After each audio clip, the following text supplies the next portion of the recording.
বইয়ের পাতা মানুষকে যা শিক্ষা দেয়, জীবনের পাতা তার থেকে অনেক বেশি কিছু শিখিয়ে দিয়ে যায়। মানুষ আসলে যতটা আপন সাজে ততটা আপন নয়।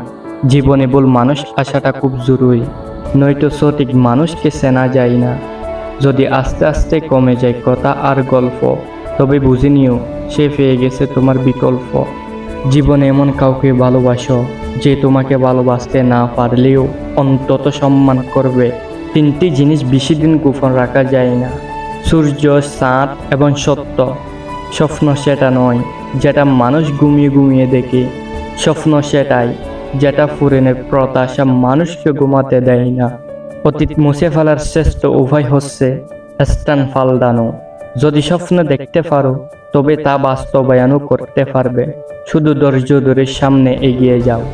যে ধোঁকা দেয় সে চালাক হতে পারে, তবে যে ধোঁকা খায় সে বোকা নয়, সে বিশ্বাসী হয়।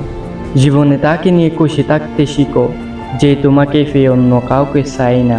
ফর্সামানি যদি সুন্দর হতো তাহলে আপেলের দামের সে মোলার দাম বেশি হতো। কারো কাছে মন খারাপের কথা বলার সে হাসি মুখে আমি ভালো আছি বলাটাই ভালো। কারণ মলম সবার ঘরে না থাকলেও লবণ কিন্তু সবার ঘরে ঘরে থাকে। 16 থেকে 23 বছর বয়স এত সহজ না। তুমি বন্ধু হারাবে, প্রিয় মানুষ হারাবে, তুমি ভুল করবে, তুমি পড়ে যাবে, তুমি ব্যর্থ হবে, তুমি কিছু বুঝতে পারবে না, তুমি বাস্তবতাকে আঘাত করবে, তুমি নিজেকে হারাবে, আবার নিজেকে খুঁজে পাবে এবং শক্তিশালী হবে। জীবনে তিনটা জিনিস ধন সম্পদ টাকা পয়সা দিয়েও পাওয়া যায় না: 1 বিশ্বাস, 2 ভালোবাসা, 3 মান সম্মান। এই তিনটা জিনিস যদি তুমি সারা জীবন পেতে থাকো তাহলে তোমার মতো ধনী ব্যক্তি এই পৃথিবীতে আর কেউ হতে পারবে না। কারণ মানুষ এগুলো সহজে পায় না।